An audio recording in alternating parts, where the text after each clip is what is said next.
I've spent enough time around leadership teams to become cautious about a sentence that sounds entirely responsible. Let's get a little more analysis. Sometimes that's exactly the right move, but sometimes the analysis comes back and the decision is still sitting in exactly the same place. The report is thicker, the meeting is longer, everyone has more information, but no one decided beforehand what finding would actually change the call. There's a simple test that I use before approving the work. Imagine the analysis comes back with one of three answers. The evidence is stronger than expected, it's weaker than expected, or it's inconclusive. What would the team do in each case? If every answer leads to the same action, the analysis probably isn't holding up the decision. If no one can say what any of the answers would mean, the analysis doesn't yet have a decision job. Suppose the leadership team is considering adding Saturday customer support coverage. Urgent tickets are arriving after Friday's handoff, so someone asks for an analysis of ticket volumes, response times, and customer impact. And that sounds reasonable, but before the analyst begins, the team needs to define the decision threshold. They might say, if we missed our service level target for priority incidents outside current coverage during the review period, Maya can add Saturday coverage within the budget already approved.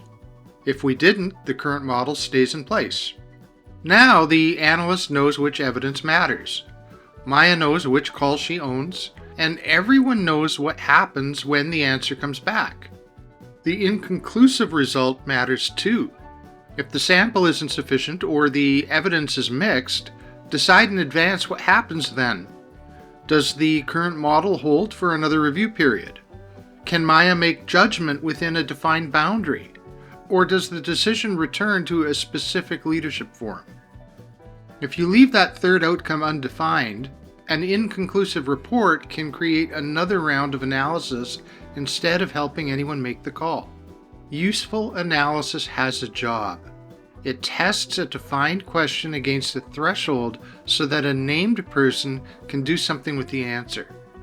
So before you approve the next request for more data, ask the person requesting it to complete one sentence.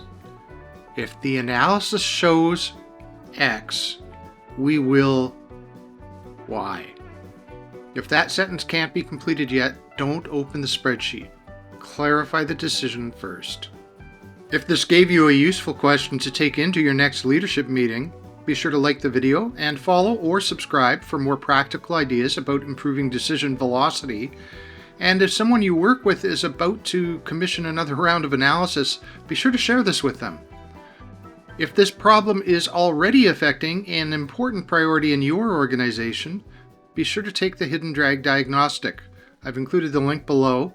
It'll help you look at where the priority may be losing momentum because the decision, ownership, authority, or trade-offs around it aren't fully closed.